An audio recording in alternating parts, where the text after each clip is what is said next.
ولا تكونوا كالذين تفرقوا واختلفوا من بعد ما جاءهم البينات وأولئك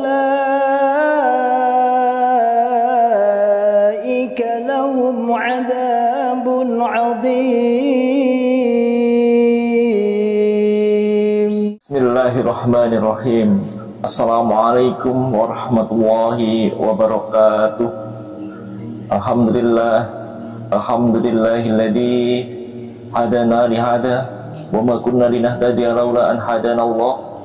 Laqad ja'at rusulu rabbina bil haqq wa nudu an tilkumul jannatu istumuha bima kuntum ta'malun. Walladzi arsala rasulahu bil huda wa dinil haqq liyudhhirahu 'alad dini kullih walau karihal muslimun. Asyhadu an la ilaha illallah, asyhadu anna Muhammadan abduhu wa rasuluh sallallahu alaihi wasallam wa ala alihi wa sahbihi amma ba'du.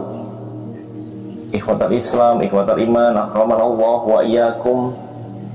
Syukur alhamdulillah kita panjatkan kepada Allah.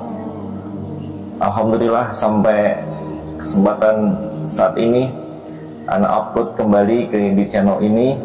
Memang agak lama tidak upload karena memang sibukan acara Agustusan biasa. Ma'asyiral muslimin, kaifa haluk? Bagaimana kabarnya? Insyaallah alhamdulillah kami kembali menyampaikan kabar-kabar maupun perkembangan seputar ikhwah hijrah ya. Karena beberapa hari yang lalu ana juga dapat komen ya dari video-video anak yang lalu, ada beberapa komen kaitannya ya sebenarnya pertanyaan-pertanyaan klasik ya, dan memang ini menunjukkan kepanikan maupun kegelisahan mereka yang masih dalam Islam jamaah. Beberapa komennya antara lain, mengapa yang selalu dikomen, selalu dijadikan bahan konten, selalu di versi mereka diolok-olok, disudutkan, itu hanya Islam jamaah. Kenapa yang lain tidak? Apakah hanya beraninya dengan Islam jamaah atau memang tidak mengkritisi yang lain begitu ya? Sebenarnya pertanyaan-pertanyaan ini sudah kita sampaikan, kita jawab di beberapa episode konten saya yang lalu, yang mungkin bisa dilihat di bawah ini ya. Jadi di situ kita sampaikan juga mengapa alasan-alasannya, alasan mengapa kita selalu mendakwah kepada Islam jamaah. Alasan utama adalah menetapi dalil ya ayyuhalladzina amanu qu anfusakum wa ahlikum naro. Hai orang-orang yang beriman, jagalah dirimu dan keluargamu dari api neraka.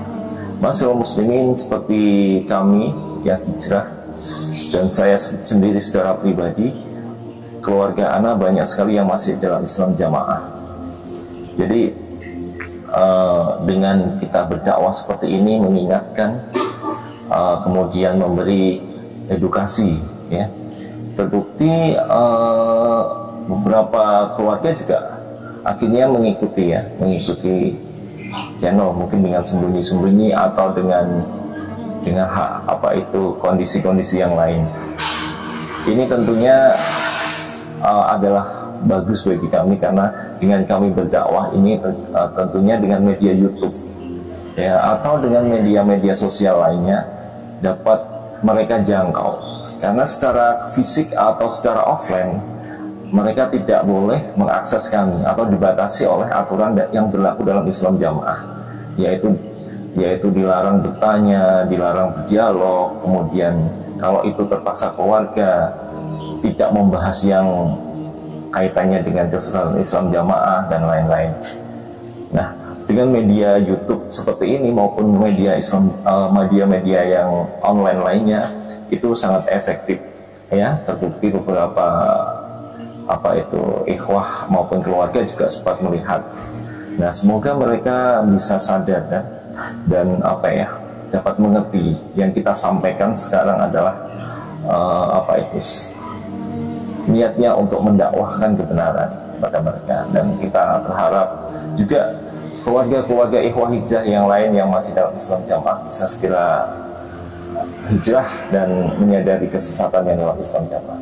Masalah muslimin, sedikit flashback beberapa saat yang lalu, terutama kaitannya dengan perkembangan Islam Jamaah. Alhamdulillah, kalau kita lihat di media sosial Facebook maupun YouTube mengenai pelaporan penistaan agama yang dilakukan oleh Imam Pusat Islam Jamaah. Memang ini sedang kita upayakan untuk pelaporan di Bareskrim, dan alhamdulillah Bareskrim sudah memeriksa saksi-saksi maupun dalam garis besar adalah menindaklanjuti laporan kami. Kemudian didukung oleh laporan-laporan di Polda-Polda, baik itu Polda Jawa Barat, Jawa Timur, dan terakhir kemarin disusul oleh Jawa Tengah dan DIY. Hal ini memperkuat laporan kita di Bareskrim bahwa ajaran Islam Jamaah yang saat ini dikomandoi oleh imamnya itu adalah ajaran yang membahayakan, ajaran yang memecah belah umat. Kemudian di situ adalah ajaran takfir yang bisa menjadi bibit radikalisme.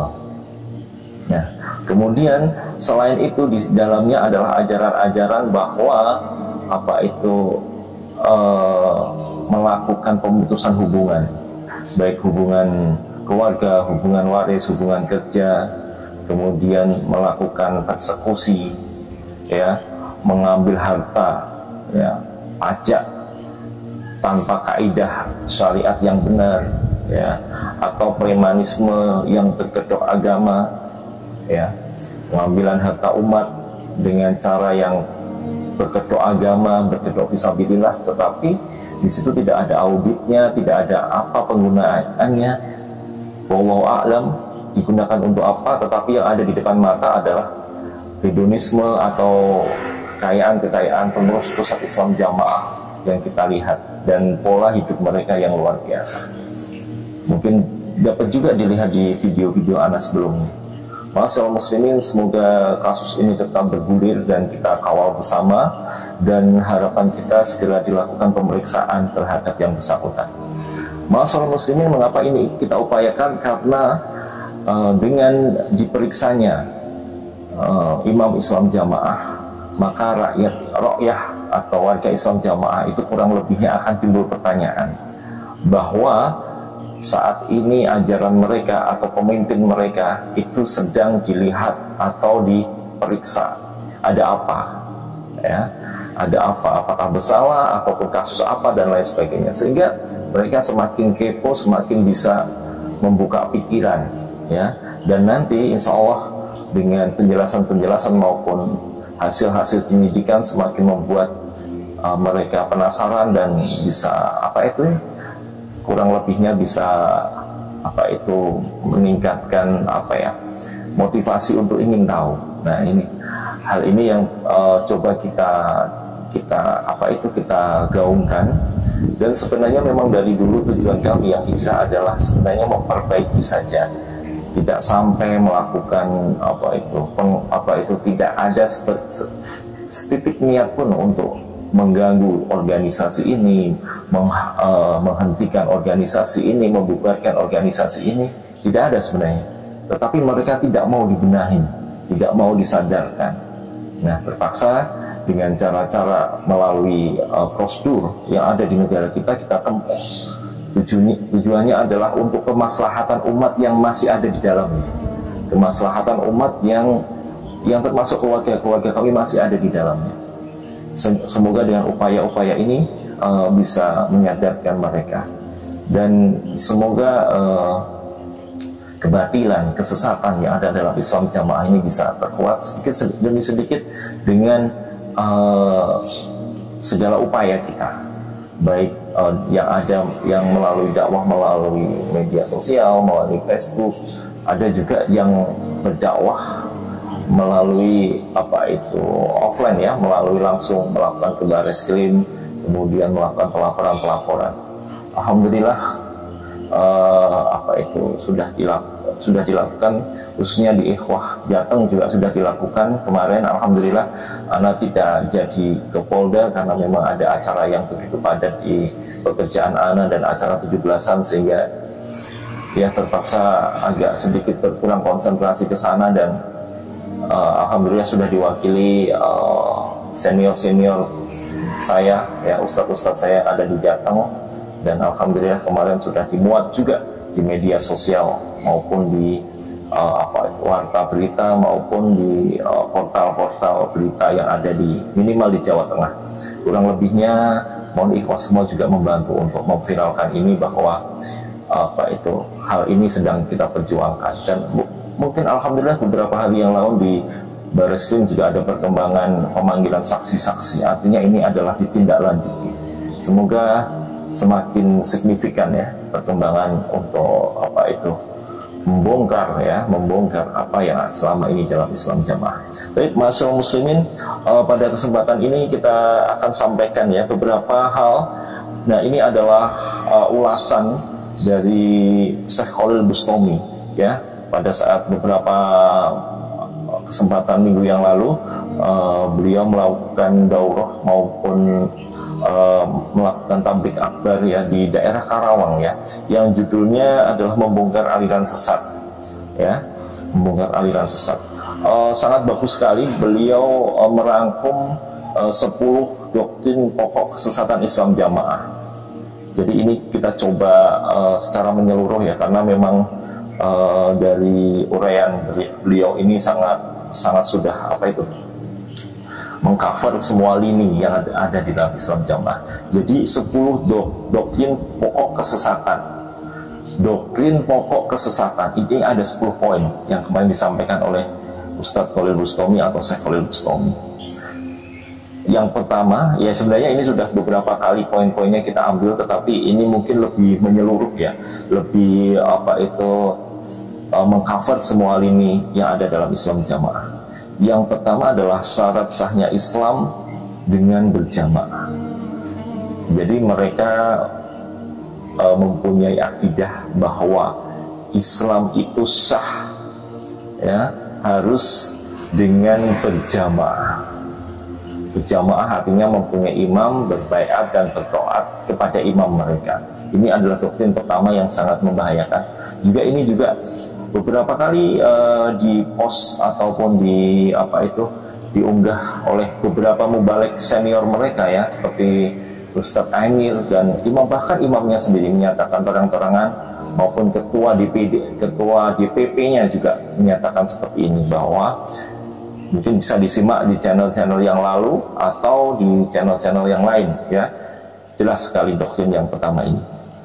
Yang kedua adalah definisi berjamaah berimam, berbaiat, bertaat, yaitu harus mengangkat imam dan berbaiat kepadanya dan mentaatinya. Jadi ma'asyiral muslimin, di dalam Islam Jamaah ini ada yang namanya imam yang dibaiat, imam yang ditaati, imam yang menjadi komando utama semua pergerakan Islam Jamaah. Nah, sebenarnya memang sistemnya sistem kekhalifahan, tetapi dalam hal ini adalah khalifah atau keamiran di dalam negara. Jadi seperti negara di dalam negara. Di dalam Islam Jamaah ini mempraktekkan. Jadi hidup itu harus dikatakan halal, dikatakan berjamaah ya, itu harus berbaiat ya, berimam, berbaiat dan bertaat. Nah, ini kalau ini kita terapkan relevan pada zaman Nabi yang memang itu adalah khalifah yang resmi, ini relevan ya dalil ini. Memang di sana adalah Islam harus bersatu ya bersatu kemudian berjamaah ya, tetapi itu adalah konteks keimaman yang resmi. Tetapi apa yang terjadi di dalam Islam Jamaah ini adalah keimaman yang mainan ya, atau imam-imaman. Jadi dia mendirikan sesuatu kekhalifahan di dalam negara, mempunyai komando sendiri di dalam negara. Ini sangat membahayakan masyarakat muslimin. Tetapi poin kedua ini kalau kita klarifikasikan ke mereka, kita tanyakan apakah di dalam Islam Jamaah mempunyai imam, itu mereka menjawab tidak, karena mereka menutupi akidah akidah Islam jamaah ini yang sudah terbukti dilarang sejak tahun 1970-an ya, dan dikuatkan lagi oleh waktu itu dilarang oleh Kejaksaan Agung, dibubarkan Islam jamaah ini karena mempunyai imam seperti ini. Kemudian di tahun 2004 kembali dikeluarkan keputusan kejaksaan. Tapi lagi-lagi mereka bertakiyah maupun berreinkarnasi dengan penjelmaan organisasi yang lainnya. Tayyib nomor 3, berbaiat kepada imam adalah start awal keislaman seseorang. Apabila tidak mempunyai imam, maka hidupnya adalah jahiliyah atau kafir, ya. Atau diwajibkan kalau ingin berjamaah adalah bersyahadat ulang di depan imam. Dan melepas baiat berarti melepas tali Islam atau melepas keislaman dalam kurung murtad atau kafir. Nah, ini seperti la islama illa bil jamaah wala jama'ata illa bil imarah wala imarata illa bil bai'ah wala bai'ata illa bil ta'ah. Ini selalu didengung-dengungkan, dikamuflasekan seperti imamnya harus benar-benar ditaati ya, karena tidak ada Islam selain berjamaah versi mereka. Itulah dalil-dalil doktrin yang penyesatannya kurang lebih mereka mereka sampaikan setiap seminggu bahkan 3 kali kepada ro'yah mereka. Jadi ini doktrinasi yang berbahaya, ma'asyiral muslimin. Nomor 4, imam mereka adalah imam yang paling sah di Indonesia, ya, karena sudah dibaiat sejak tahun 1941. Barang siapa yang tidak berbaiat kepada imam mereka, maka Islamnya belum sah, dan sudah berbaiat kepada imam lain, maka jamaah dan Islamnya juga tidak sah juga. Karena menurut mereka Rasulullah memerintahkan untuk berbaiat kepada imam yang paling awal dibaiat. Memang ada dalilnya itu yang sudah saya sampaikan, bil bai'ati awal fal awal, ya.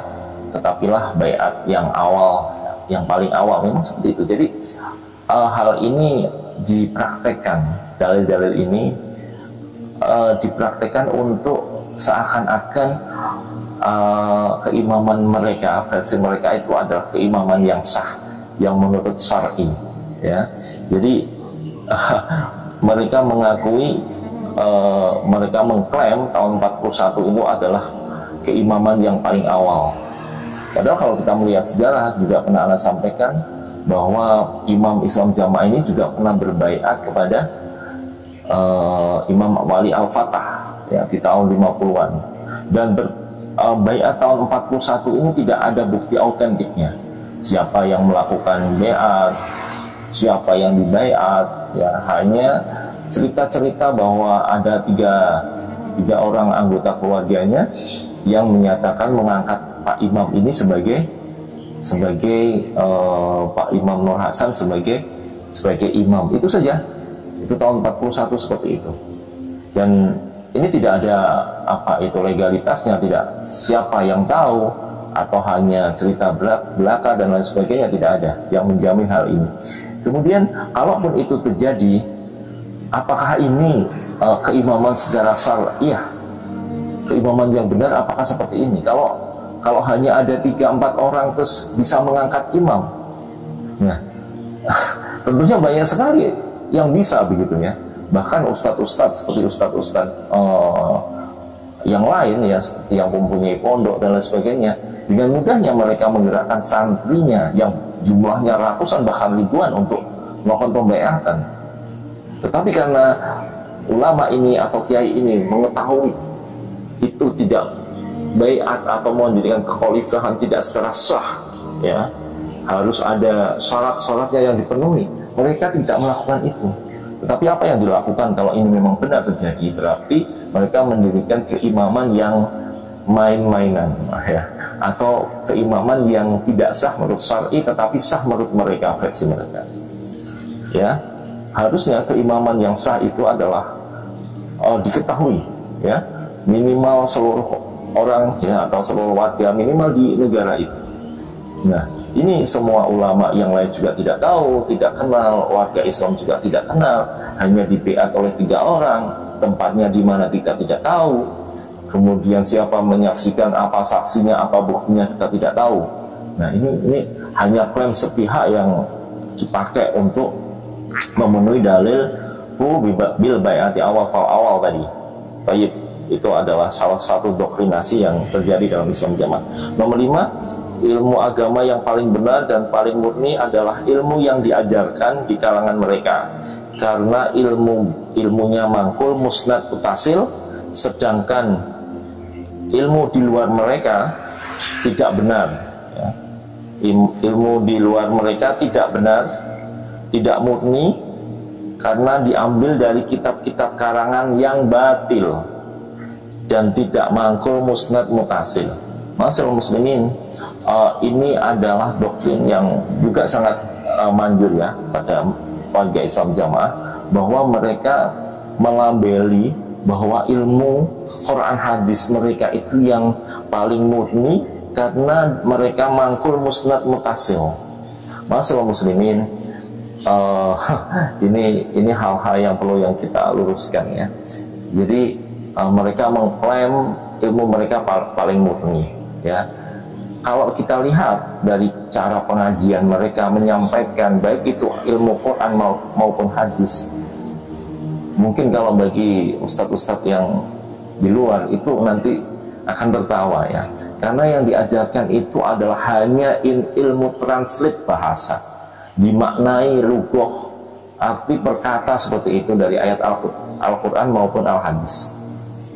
Tetapi mereka tidak memakai kitab rujukan, sehingga banyak sekali penyimpangan makna maupun sengaja memelintirkan makna maupun makna maupun pengertian maupun manfaat dari sebuah Quran dan sebuah ayat maupun sebuah hadis dijadikan mendorong untuk memperkuat keyakinan mereka.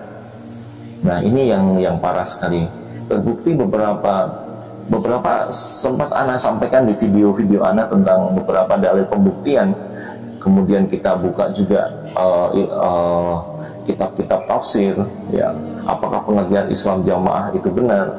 Coba dilihat, ada beberapa video Ana yang telah lalu yang sebagai bukti nyata bahwa mereka sebenarnya justru yang tidak mangkul, musnad, mutasil, karena mereka tidak merujuk ke dalam kitab-kitab tafsir ya, kitab-kitab yang dipelajari guru-guru mereka sebenarnya, guru-guru Pak Nur Hasan ya, Pak Nur Hasan sendiri itu merujuk ke sana. Tetapi yang sekarang yang dalam Islam Jamaah itu tidak pernah ada kitab rujukan, bahkan melabeli kitab rujukan itu adalah tadi disebutkan kitab yang batil. Muslimin, ini adalah satu kebodohan maupun tingkat doktrinasi yang cukup membahayakan ya, dimana mereka mengklaim kitab-kitab karangan ulama itu adalah kitab sampah, kitab batil ya, yang menyesatkan begitu ya. Ini coba antum semua bisa berpikir ya, apakah kitab-kitab ulama yang dikajikan ya di Masjidil Haram dan lain sebagainya adalah kitab batil. Bahkan dulu ada pemantapan di internal Islam Jamaah bahwa imam kita itu mempunyai 49 hadis. Nah sampai saat ini mana 49 hadis itu kitab karangan? Tidak pernah ada. Adanya adalah Al-Quran dan Kutubus Sittah dan kitab-kitab kecil karangan internal mereka sendiri, kitab himpunan hadis. Nah hanya itu kitab-kitab yang diakui, dan sebagian tidak memiliki sanad ya. Ada 5 Kutubus Sittah yang memang ada sanadnya, 1 Ibnu Majah tidak ada sanadnya. Ada sanadnya melalui sekarang oleh ustadz kita yang dikeluarkan, itu isnadnya Syekh Khalil. Kemudian Al-Quran tidak ada sanadnya, mereka memaknai seperti itu. Adanya sanad bacaan, sanad bacaan itu pun juga sanad dari ulama Mesir.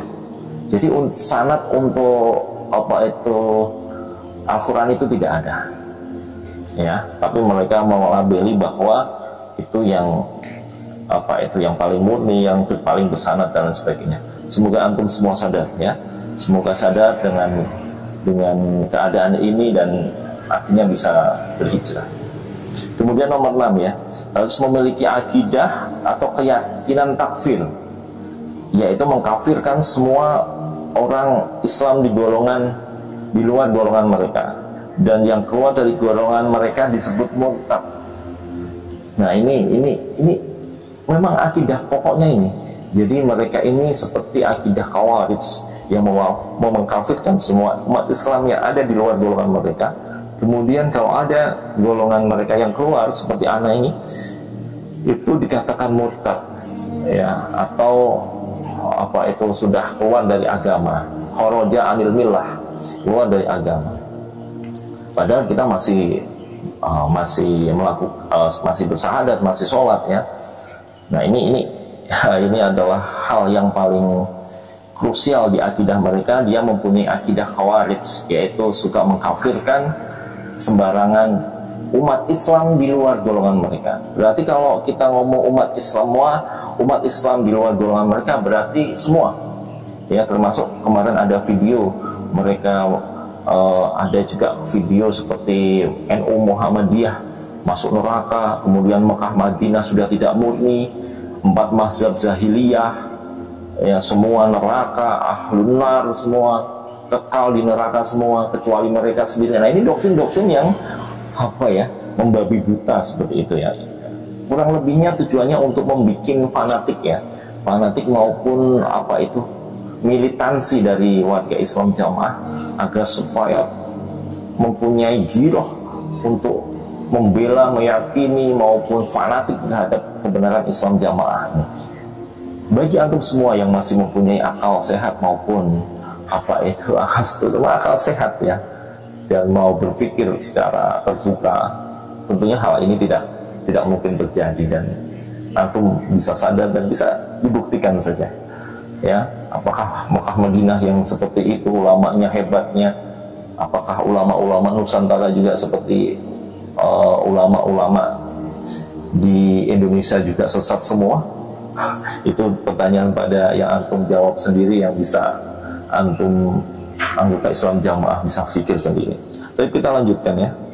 Kemudian untuk nomor selanjutnya tadi sudah nomor 6. Baik.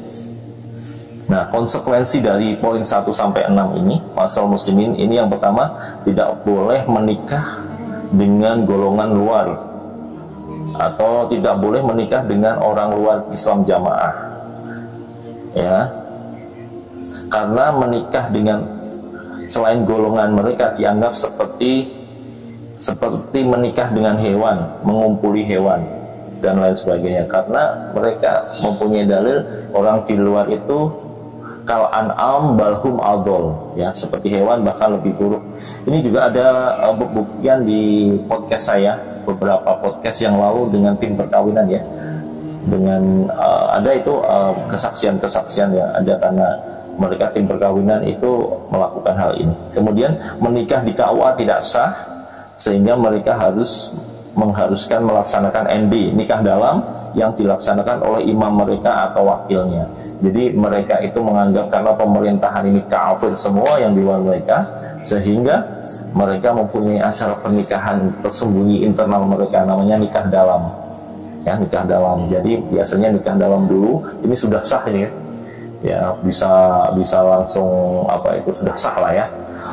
Kemudian nikah yang luar itu hanya sebagai formalitas saja, sebagai menampakkan keluar bahwa ini sudah menikah begitu, hanya kamuflase saja untuk biar dilihat umum, khalayak umum, hanya sekedar sandiwara yang nikah di KUA itu. Karena apa? Karena yang di luar itu kan, kalau yang menikahkan hanya orang luar, yang menikahkan orang kafir, bagaimana hukumnya? Jadi mereka menyelenggarakan nikah dalam sendiri. Yang ketiga, tidak boleh membagi warisan kepada keluarga ahli waris yang tidak bergabung atau keluar dari golongan mereka. Ini dia memakai dalil yang tidak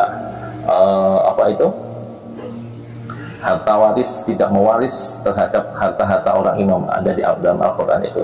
Jadi tidak mewaris orang kafir terhadap harta-harta orang iman.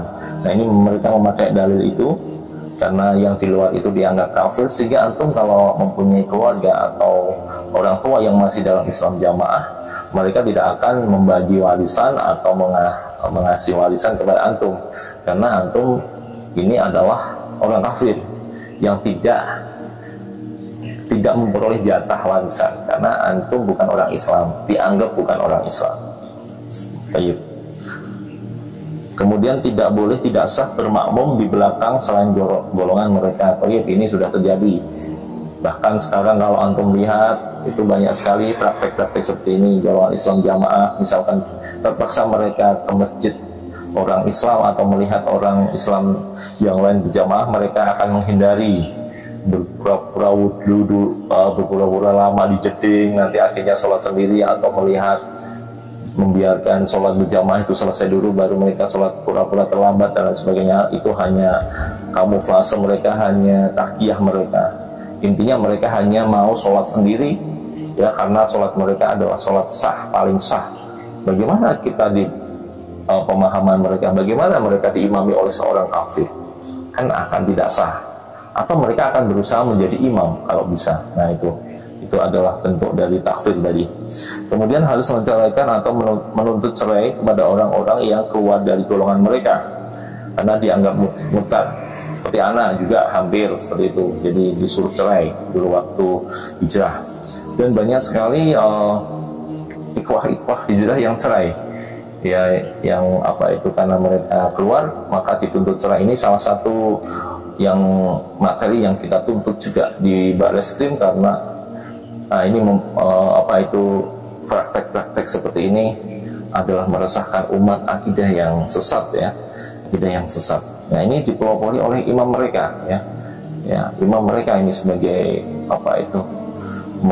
pemegang ijtihad sesat ini. Jadi, makanya kita harus pegang dulu imamnya supaya semua bisa.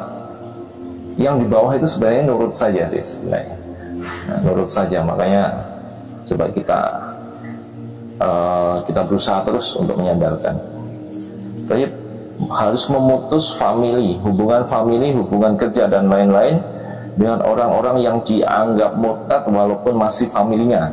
Ya, terbukti bang, bukti ini terjadi. Ya, di Cilacap ini banyak sekali, ya, yang dia diputus familinya, termasuk dulu anak sempat seperti itu, diputus famili, artinya didiamkan, dicuekin, ya, tidak dianggap gitu kan. Bahkan yang lebih sadis lagi, ikhwah hijrah kita diusir malam-malam, ya, ditinggalkan di stasiun, ya, kemudian malam-malam harus keluar dari rumah. Kemudian ada yang tanpa sebab di PHK, ya, ada yang tanpa sebab usahanya diblokade, ada yang tanpa sebab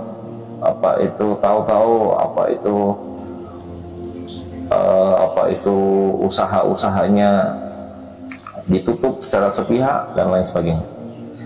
Baik. Itu akibat poin 1 sampai 6, ya. Kemudian poin 7, harus meyakini bahwa jamaah mereka adalah jalan tunggal masuk surga. Selain ajaran, keyakinan dan amalan seperti mereka bukan jalan menuju surga. Mereka menganggap sesat ulama. Mereka menganggap sesat ulama-ulama, ya. Jadi ulama-ulama Mekah Madinah juga dianggap sesat, ya. Mereka menganggap sesat ulama Mekah dan Madinah, bahkan 4 imam mazhab itu sudah ada di videonya, bahwa SA itu atau imam mereka itu menyatakan bahwa 4 mazhab itu jahiliyah, Mekah Madinah sudah tidak murni. Itu ada videonya dan kita laporkan kemarin, ya. Ini adalah doktrin, seakan-akan mendoktrin warga Islam jamaah bahwa ini adalah satu-satunya golongan yang benar di muka bumi. Ini nomor poin 7 ini. Kemudian nomor 8, mewajibkan sambung jamaah, yaitu sambungnya itu adalah ketemu atau pengajiannya, sambungnya ru'yah dengan imam, dan bertobat kepada Allah dengan disaksikan imam, ya, dengan surat tobat, serta melaksanakan kafaroh atau sanksi yang ditentukan oleh imam. Jadi mewajibkan sambung itu artinya mereka melakukan ikatan, ya. Mereka mengikat orang-orang itu dengan selalu datang pengajian, itu namanya sambung, ya. agar doktrin ini berkesinambungan sewaktu-waktu dilancarkan terus, selalu diikat terus anggota-anggotanya, jangan sampai ada yang keluar. Kemudian di sini adalah bertaubat itu disaksikan oleh imam, bahkan imam ini mengeluarkan surat keputusan. Biasanya malah justru tobatnya kepada bapak imam ini, tobat kepada bapak imam, bukan tobat kepada Allah. Kemudian ada namanya kafarah. Kafarah ini adalah upeti penebus dosa. Ya, jadi mereka harus membayarkan beberapa uang nominal tertentu yang ditentukan oleh imam sebagai penebus dosa. Ya, misalkan melakukan dosa A misalkan. Nah, itu ada bayarnya untuk menebus mereka, tapi ujung-ujungnya ya dimakan oleh keimaman Islam Jamaah. Jadi ini adalah tadi premanisme berkedok agama. Selain praktek kafaro ini juga praktek pajak yang setiap bulannya terjadi. Kemudian nomor 9, masing-masing jamaah wajib menyetorkan sedekah fisabilillah persenan atau islun setiap bulan dengan pungutan 7,5%, 2,5%, 5%, dan 10% dari penghasilan. Ini setiap bulan diwajibkan untuk menyetor pajak. Yang diwajibkan, tidak ada syariatnya di Islam ya selain pajak, tetapi mereka mewajibkan per bulan itu 10%. Ya, ada yang memang 7,5%, ada yang 5%. Tapi coba bayangkan antum semua, patokannya kalau memiliki harta 50 juta ke atas itu harus 10%. Nah, itu sudah membuat kaidah sendiri, membuat bid'ah sendiri. Tetapi ini dilabeli, sekali lagi dilabeli untuk jihad fisabilillah, untuk melancarkan agama Allah dan lain sebagainya. Tetapi prakteknya tidak ada laporan, tidak ada audit, ya, tidak tahu digunakan untuk apa dan lain sebagainya. Tetapi buktinya banyak sekali ya duafa di dalam Islam Jamaah ini yang terbengkalai. Bahkan mereka ada beberapa di podcast kami yang lalu sampai mereka berusaha menjadi pedagang serampangan hanya untuk membayar IR atau membayar pajak.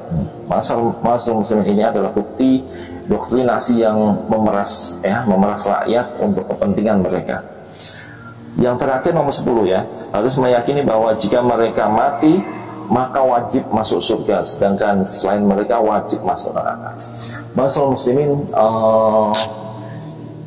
ini adalah doktrin yang sangat sangat ampuh ya. Bahkan mereka setiap penasihatnya itu bahwa jamaah surga tidak jamaah neraka, wajib masuk surga, mati sewaktu-waktu wajib masuk surga, selamat dari neraka. Ini mereka mewajibkan sendiri ya. Jadi seperti surga yang dimiliki Allah itu mereka klaim sendiri bahwa mereka wajib masuk surga. Siapa yang bisa menentukan seseorang bisa masuk surga? Ya, wajib masuk surga, pasti masuk surga. Bahkan ulama-ulama pun tidak berani mengklaim dirinya untuk masuk surga. Ya, jangankan seperti itu, sekelas Abu Bakar Umar bin Khattab itu hanya berangan-angan bahwa amalannya diterima. Ya, hanya berangan-angan seperti ini. Tidak berani, bahkan sampai mewajibkan dirinya masuk surga. Termasuk para ulama itu tidak ada yang seperti itu. Hanya mereka berangan-angan kalau amalannya itu diterima. Jadi seperti amalan saja kita belum bisa memastikan bahwa apakah Allah menerima amalan kita, apalagi kita memastikan bahwa kita yang masuk surga. Nah, ini hal yang kembali lagi ini adalah doktrinasi. Ya, doktrinasi dengan tanpa dalil ya. Kalau mereka ditanya seperti itu, karena kita sudah melaksanakan ya jamaah, berimam, mempraktekkan dan lain sebagainya, itu adalah hujah-hujah mereka yang kembali lagi itu adalah doktrinasi yang tanpa ilmu. Baik, masal muslimin, saya kira cukup panjang ya video ini, dan semoga ini adalah sebagai media dakwah kita kepada antum semua yang masih dalam Islam Jamaah, dan harapan kami segera bisa sadar meninggalkan kesesatan Islam Jamaah. Wassalamualaikum warahmatullahi wabarakatuh wa ala alihi wa sahbihi wasallam wa akhiru da'wana alhamdulillahirabbil alamin. Subhanaka wa bihamdika asyhadu alla ilaha illa anta astaghfiruka wa atubu ilaik. Assalamualaikum warahmatullahi wabarakatuh. ولا تكونوا كالذين تفرقوا واختلفوا من بعد ما جاءهم البينات وأولئك لهم عذاب عظيم.